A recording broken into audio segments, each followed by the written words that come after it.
Good morning or afternoon, everyone. Welcome to today's webinar on Don't Outsource Your Empathy, the Role of Generative AI in Fundraising. We're so glad you're here today to talk about this really important and really timely topic with us.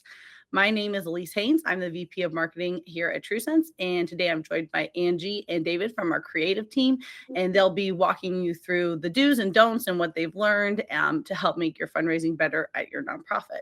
Thanks again for joining us, and I'm going to hand you off to presenters. We got 28 minutes. Let's go. All right. So I am Angie McAlpine. I'm the Senior Vice President of Creative here at TrueSense. I've been here for 8 years and in the industry for a little over 20. I'm super excited to be here talking to you about generative AI. This is something we're really embracing, but we're doing it with eyes wide open. So a lot of caution, a lot of human in the loop, and we'll chat more about that in a minute. And my name is David Torres, VP Creative, been at TrueSense for over 10 years, been a fundraiser for over 20. And yeah, looking forward to unpacking AI and how we use it and the appropriate way of using it. So let's just jump in. Wait, let's hold up for a sec. All right. Yeah. Be honest. How many of you did we already lose all faith and trust in us because you think that we think that these pictures are a good use of AI? I look like a weird plastic doll. And I don't know, David, how you feel about your picture. I don't know what you're talking about. I think I look great. My hair is so dark. You would. Dark. So rest assured that we do know the right way to use AI. Exactly. Now this is what we're talking about. I love it. Yeah. You can tell who built these slides. All right, this is what we really look like in all our glory. Let's move on. Thank you. All right, so we wanted to ask the room. So who is using AI currently? We're going to have a poll. If you can take a little bit of time and just answer. Can you do the Final Jeopardy music while we wait for the poll? Oh, yeah, I think so. Oh, I see it up. For those of you who haven't done the polls, you just click the little poll. You'll see the little note next to it. Oh, wow. Looks like it's a pretty good mix, actually. Yeah. Ooh, the not too often's are taking the lead. Oh, wow. Okay, I hate it. Wow, good. All right. It is in double digits, guys. Okay, here we go. All right. So what does it mean to use AI responsibly, right? Like, what does that even mean? Well, it means everything for us as fundraisers, because our secret sauce is authenticity. That's the way we connect with people. We don't have a fancy iPhone we're trying to sell. We're trying to create that trust. And the real human connection is based on authenticity. So how do you protect that authenticity? How do you keep it at the forefront in such a tense environment? So right now, there is so much pressure out there. There's pressure to do more with less. There's pressure to use more AI. Maybe there's pressure to use less AI. It's kind of like somebody hit the nitro boost and our brains are just freaking out on overdrive, trying to keep up. You also have to balance sort of the AI hype with AI fatigue. Now, hype is real and it is absolutely understandable because generative AI is incredible. It gets better every day. We can use it to enhance our personal lives. We can use it to enhance our work lives. There's just so much out there. And even for the biggest adopters, power users, there's also a little fatigue because there's kind of two different kinds of fatigue. There's the kind that you're probably thinking of right now, which is I'm so sick of AI. I don't want to hear about it. I don't want to see it.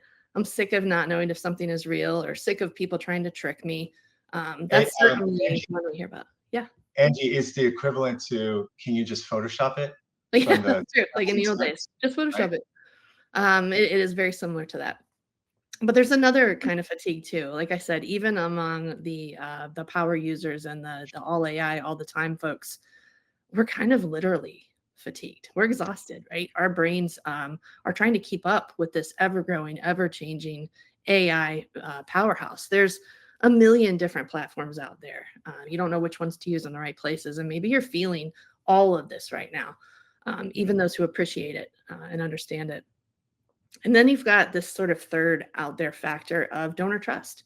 It's really low, and it's been low for quite some time now. It's not just donors, it's trust in general. There's a lot of issues out there with trust. And people are craving connection like they really never have before. And so I'm not judging. Some people are craving that connection with bots, but most people are craving that connection with other people. And that's why our stance at TrueSense now, and I hope forever, is that AI will never replace creativity, but it is here to accelerate it. And then there's always going to be a human at the helm. Sorry, I tried to hit the wrong arrow. So it really comes down to what we said before, and you're going to hear this word a lot in the next 30 minutes, authenticity. Fundraising is built on trust. Trust has to come first. It doesn't matter how great your mission is or how great your brand is. If the donors don't trust you, they're not going to support you. You can tell a compelling, gut-wrenching, heartwarming story, but ultimately, it's trust that's going to secure that donation or support for your organization. And that's really why you have to take so much care using AI and how you use it. Because if you use it the wrong way, at best, you run the risk of you're basically waving a giant red flag saying, hey, look at me, I'm AI. And at worst, you can actually start to erode some of the trust that you've worked really hard to build. So when you think about it, the things that you're risking with sort of over automation is inauthenticity. You know, there's a lack of trust, and you've got a lot of people out there looking for AI right now. They're like little hunters, and they are quick to call you out for it. So you do have to be really careful. You don't want to be inauthentic. You don't want to exaggerate claims or make up stories. You don't want to lose your voice, that thing that makes you you, either as a person, your personal brand, or as your organization.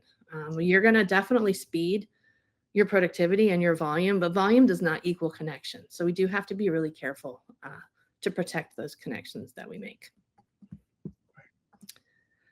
So here is Baymax. This is your nurse bot and your personal healthcare assistant. If you have not seen Big Hero 6, please go watch that right away. Just not right now.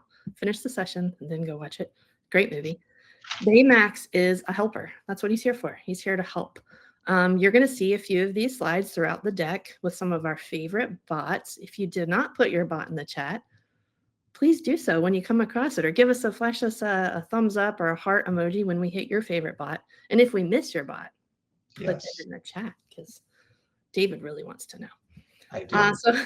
So Baymax is going to walk us through some common AI missteps. When you start to learn these missteps and when you can start to look for them, that's really when you're going to start to be a pro at using AI. The first one I think is the scariest. This is the AI hallucination, which is kind of a cute little name for something that's actually pretty terrible. So AI will fabricate stories. AI will alter data. It will misinterpret. It will misalign.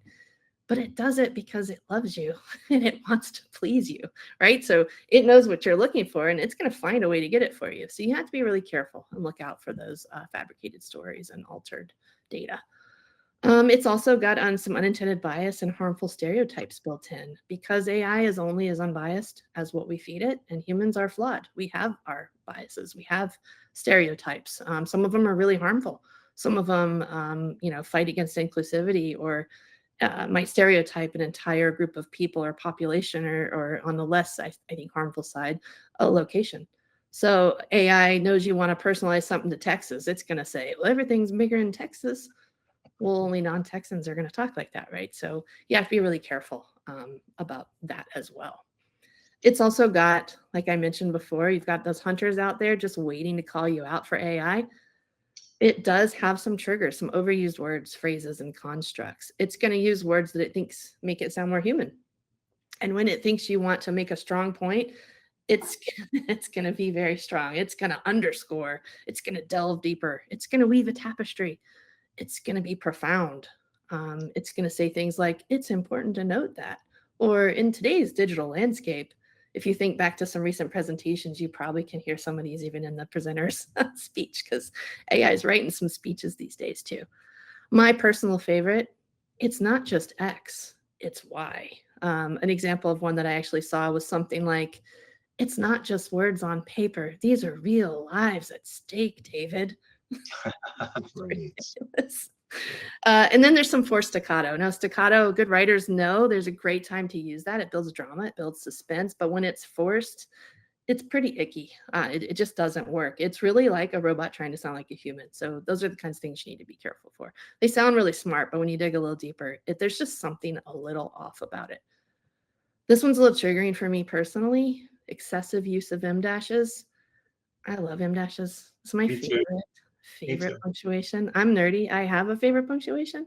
David has a lot of favorite superheroes. I have favorite punctuation. We're both nerds. Don't kill the M dash. Fight the instinct to just ban something because somebody called it AI.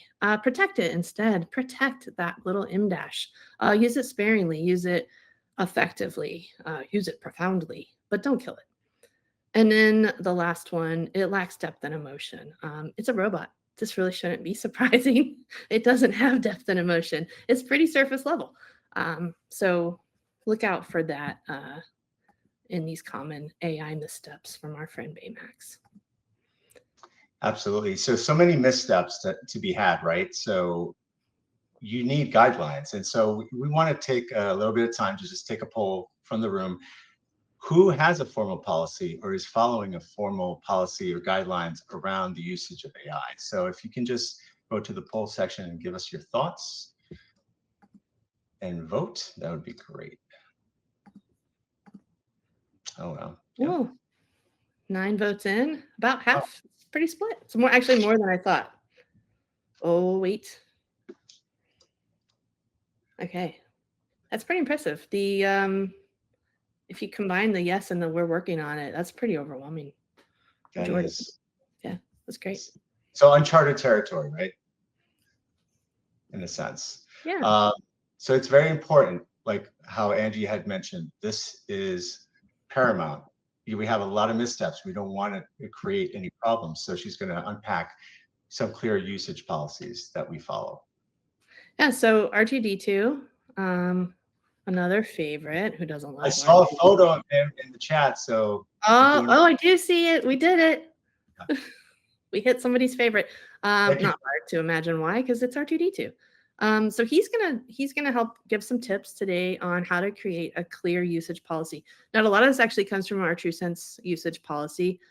So they're not just our recommendations, but we're living and breathing and following these usage policies too. So define what's acceptable and what's prohibited. Personally, at TrueSense, we don't use AI to generate humans or animals. We're not telling you you're awful if you're doing that. We're just saying that's not our recommendation. We don't do it. We do not have any final products created from AI without human review. So there's nothing that's going like from AI to print ever. Everything goes through human review. And we don't make up stories ever. So we don't let AI hallucinate fake, patients or even animals. We require human review and fact checking. You want to verify every statistic, every claim. Like I said, watch out for those hallucinations. Check for your voice, not just are these factual, but does it sound like my organization? Is this how we want to communicate with our donors? Are we being accurate? Are we being inclusive? Are we being biased without meaning to? Third, protect donor privacy and sensitive data. This is most important if you're using open source AI or if you've got a lot of staff just kind of doing their own thing out there on free versions of things. Don't be putting donor data out there. You're going to have to anonymize and genericize and probably, truthfully, be less specific in order to protect your donors. Set transparency and attribution guidelines. If you've decided as an organization that you are going to use AI generated images for living things, don't try to trick people. Say what it is, but be careful and always zoom in. Always zoom in when you use AI. It does some weird things. And then finally, provide training and set expectations. Like I said before, there's so much pressure. There's so much stress and anxiety. I can only imagine there's a lot of therapists talking to people about the robots taking over the world. Make it easier for your staff by providing the training for the tools that you're going to provide and also setting clear expectations, not just for how you want to use it, but in order to use it responsibly. I feel like we've been doing a lot of caution and a lot of warning, and I don't want to in any way imply that we are anti-AI. We have very much embraced it at TrueSense, and there are some things that it does incredibly well. And that's really our focus area while AI continues to evolve. So, what is it doing really well? How are we using it right now? We are using it for ideation as an ideation partner. I kind of think of AI as in a little bit of a way as a junior staff member, somebody who's learning and growing. You have to give it lots of good inputs to get good output, but it really excels at spitting out a whole bunch of stuff. So maybe I'm writing a meta flex ad and I need to say the same thing, or SEM. I need to say essentially the same thing like 15 different ways. AI could knock out 30, maybe 20 of them are terrible, but 10 are great, or 10 are 75% of the way there. It's helping me. It's making me better. It's making me faster. It's making me more efficient. It might also help you explore an angle that you're not really sure about, like just kind of riff with you a little bit. Like, hey, maybe want to try this out. What do you think? And you talk to it, like a person. Sometimes I prefer it to talk back like a robot. I don't like to blur those lines, but it's actually gotten incredibly helpful. Donor segment reframing, like maybe you wrote a control and you want to version it for lapsed. It's very good at iterative versioning. Maybe you're a little too long-winded. You're writing a newsletter and you got to write to a word count. You can ask it very specifically to cut X amount of copy or to help you expand on an idea. Maybe you've written something and you realize you've written it way too high a level. And your audience is David. I'm kidding. I told him I wouldn't make that joke, but I totally did. No, you need to write to a different grade level. So you can, I see some laughter, David. You're taking shrapnel. You can tell it like, hey, can you rework this at an 7th grade level or 8th grade level, whatever you want it to be, so that you can make sure that it's accessible to everybody. It does that great. And one of the sort of a pro tip, ask it to provide rationale. That's one of my favorite things to do. One, it helps ensure that there was a reason it did it. And if you also ask it to provide sources and rationale, it'll tell on itself if it made something up. Another thing it can help you do is create alternate CTAs. Maybe you want a couple different options for, say, a button or even a headline on a response device. It'll help you spin those iterative things. One of my favorite uses that I've seen it help a lot of our writers is turning a print newsletter into an e-newsletter. So you've already got that foundation that a human refined and perfected, and you're asking it to create an iterative version. It helps with what we call like blank page syndrome. You've been staring at a blank page for an hour. You are getting nowhere. You don't even know where to start. It's a great buddy for that. Another thing that it does really well is outlines. Same blank page syndrome. You might be feeling over an internal meeting. You don't know where to start. You own the meeting, but you really have no idea. It'll actually give you an outline. And the more you talk to it, the more it wants to do for you, probably because you spend money by the prompt. But it is, like, oh, that's a great idea. Here's an outline. Do you want me to give you some talking points? And it'll just keep going. And as you prompt it and work with it, it just gets better and better. Mhm. So the last part before I'm going to turn it over to David and stop talking for a minute is Clippy. If you were born after 1990, you probably have no idea who this is. But Clippy is kind of like Copilot's grandpa, I would say. We should have put a AI beard on it. White That's a beard. good use of AI. Put a little beard on Clippy.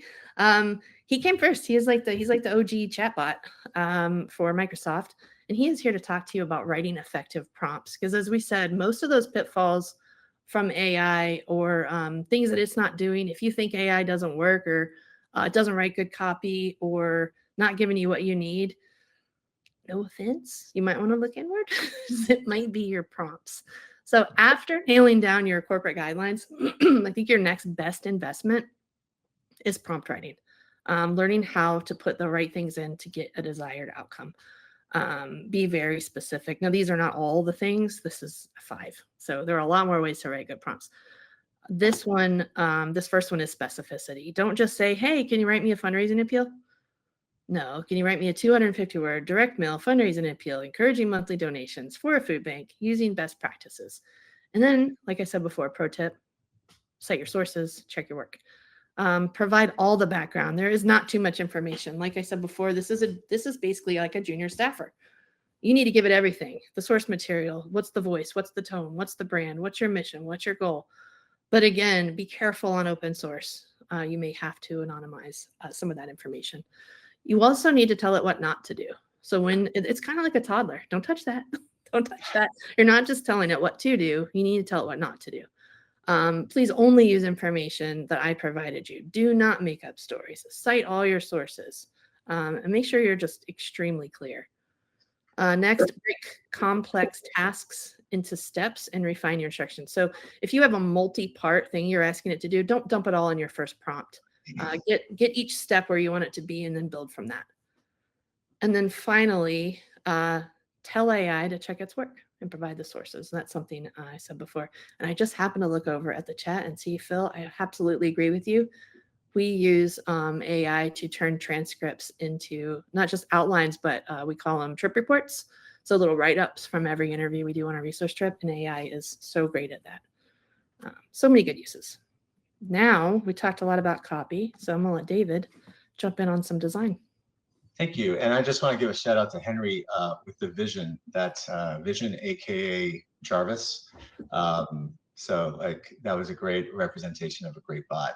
So, all right. So practical applications of AI with design. The brushstrokes are going to be similar to what Angie had gone over. Essentially, AI is the fire starter assistant for your creative process, right? It breaks that dreaded blank screen, as Angie had mentioned. For those analog creatives out there, it breaks the monotony or the fear of that blank drawing pad, right? So it assists in creative ideation, makes the process quicker, but it never leads the creative ideation. That is you, the human. So here are some examples: mood boards, right? Just trying to get those ideas out in the open is a great use for AI. Exploration on visual concepts. You probably have a concept. It'll give you different varieties of what that might look like. Variations in layouts. No client or donor wants to see the similar layout over and over again. So it gives you some ideas on making those layouts varied. Visual hierarchy, especially with headlines, even with images, just like really defining what's that visual hierarchy within a design, as well as image variations.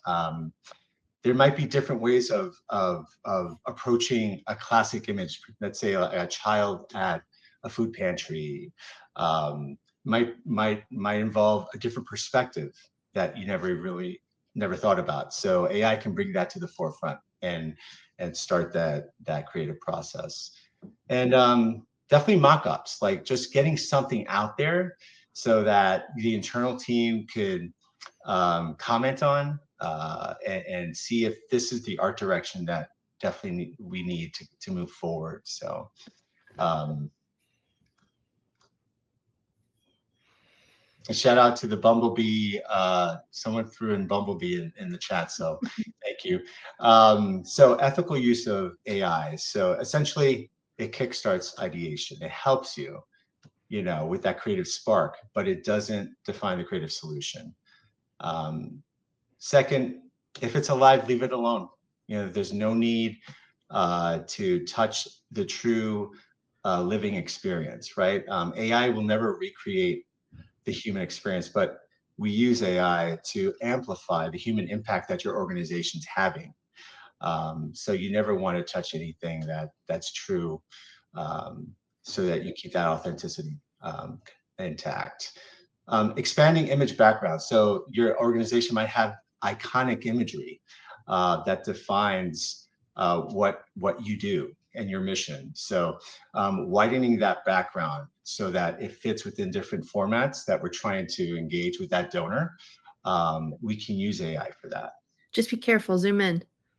Don't get a weird bendy chair that it adds in randomly or wall Right. that exist. Yeah, just be careful. Always zoom in. Right. And be wary of AI enhancers. It might change more than you bargained for. So it's always important to review your work and don't blindly trust execution and quality control. You are the quality control. And sometimes we get bogged down in the work, and our eyes are not really catching everything. So bring in another creative that you respect another person that you respect to review it as well. So there's nothing like, as Angie said, that floating chair in the background that no one noticed can be caught. Essentially, humans, us, you need to be part of the process all throughout. This is typically the operating model that we leverage at 2 Cents. Defining the strategy is you. The ideation is assisted by AI. Then you select from those ideas, and then you refine it. Then we ask AI, okay, can we test this? What are different ways we can test this? But essentially, at the final review, it's us. It's our accountability. Going back to authenticity and trust, it's on us to make sure that that message is getting across.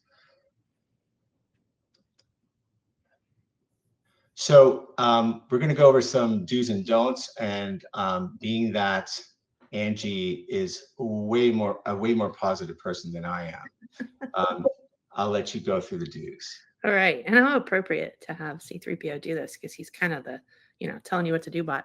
I'm going to go through these quickly because we are getting tight on time. We already talked about a lot of this. Create a policy around ethical usage. Always keep humans in the loop. Treat it like a junior staff. Don't treat it like the final word. Thoroughly review everything. Ask it to check its own work. Use it for iterative work and ideation. Use it to enhance creative and strategy, but not to replace it. That's right. And now the don'ts. Wah, wah. Yeah. Don't use AI to misrepresent people or any living beings that you're helping. Again, we're not trying to trick people.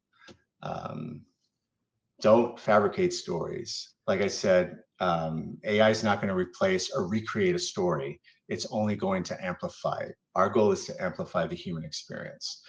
Don't assume AI is accurate. Like Angie said, it possibly will be wrong. So ask it and review it. Don't use AI to produce final content. You are in charge of what goes out there. It's upon you to make sure that it's correct. And don't let AI make the judgment calls or build emotional connections. That's our secret sauce. That's what we do best. Albeit R2D2 or BB8 have probably brought a tear to our eye. We're the ones that make the emotional connections. And then final thoughts and takeaways. Start small and controlled with AI. Don't build internal, ethical standards, because you need guardrails. This is sort of like the Wild West, right? So you want to make sure that there are appropriate rules to follow when you're using AI. Be realistic with your goals and expectations with AI. It's still growing, and it's not the end all be all, but it definitely helps. Again, it helps with the process and making you more efficient. And then measure the impact, not only the impact that it's having on your results, but the impact it's having on your internal team, right? Really hear them, understand what they're going through while they're leveraging it, because that really truly matters on the end goal that you're trying to have. All right, we're going to I'm going to close my slide. This is it for me with Wally, who is a sweet little guy. And for whoever put Rosie in the chat, download that handout because she's in there. So Wally is here to remind you that you are a person. People are greater than robots. You're the one building the personal connections. You're the one fostering the relationships that you've created. And you're the one with empathy. Never outsource that. We finally got to the title. Don't outsource empathy. It's your empathy. It's your ability to connect. It's your humanity that is going to inspire positive outcomes. And just keep that in mind. And finally, David, take it away. Yeah, AI is your helper. He's your assistant. You might be trapped in a trash compactor on a spaceship one day with your best friends, and they're going to help you. They're going to help you get out of that situation. Probably not. Don't give them too much control, because we don't want this. No one wants this. And is there a Sarah Connor in the chat, or nobody's gonna get that joke? All right. but essentially, they're here to help. It's a tool. It's a tool to get that connection again with that donor in your organization, that one-to-one connection. All right. I know we don't really have time for Q&A. I did see one quick thing in the chat, and we had a feeling the environmental impact question was going to come up. That's probably a future quick bite. Right now, we are, of course, everybody is keeping an eye on environmental impact. We're kind of one cog in this, and we're here to make sure that our clients and their missions are furthered by the tools that we have available to us and the technology available. So, of course, if it comes out that we're ruining the world, we'll have to take another look. But there's still so much data. You can find data for, gosh, anything right now. So we are concerned, but right now I just don't think there's enough data out there. Right. I don't know if we have time for any more Q&A, Elise. Yeah, there's one more question that came in. Just what AI design tools are your favorite? David, do you have any of those that you'd like to share with the group? Yeah, Firefly, and I noticed Karen had mentioned that. Firefly is one that I generally use and the team uses. Also, just playing around in Copilot as well has helped. But Firefly is my go-to at this point. We're still exploring different avenues in regards to implementing AI via, video. Yeah, we have videos. We have a whole AI committee, actually, that vets and researches, and it has people from all across different competencies at TrueSense and different verticals guiding that conversation. And we even have like an innovation team trying to find the best tools out there. We use a few different ones at TrueSense, and we're right now exploring even more. We have a proprietary version of Jasper that we primarily use for copy. But gosh, I feel like on the side, a lot of staff would come to me all the time and ask, can I look into this? And can I look into that? So, I mean, I think you name it, and somebody at TrueSense is probably playing around with it. Officially, we really use a lot of Claude and ChatGPT, closed source versions. Mm-hmm. All right. It looks like a question might be coming in from Nathan. Oh yeah, love Claude. It's for sure. So I feel like as each generation comes out, one starts to take the advantage over the other, and then the other one catches up and passes it. It's like they just kind of trade off right now. It's fun to watch. My LinkedIn is full of people acting like they're having an affair with Claude against ChatGPT. That's all my LinkedIn is that, and it's a wild time to be alive, guys. Yes, it is. So, but all right. Did we miss any bots? I guess we nailed all of them except for Vision, which. Well, we didn't get Vision. That's a good one. We did get Rosie, though. I'm pretty proud of that. Yes. That we covered that one. I see. Yeah, I think we did pretty good. All right. Well, thank you all for joining us today. And if you have any questions for Angie and Dave that come to you in the middle of the night when it's you sitting with your chat robots, you can send us to us anytime at info@truesense.com. We're here to help. So, Angie, David, any closing words? No, have fun with it though. Make yourself a superhero every now and then, just not too much fun, because I hear you. You don't want to kill the environment by making yourself look like a superhero. That would feel pretty rotten. But do have a little fun with it. Right. And on that note of a little fun with it, have a great Thursday, everyone. We'll see you at the next Quick Bite. Take care.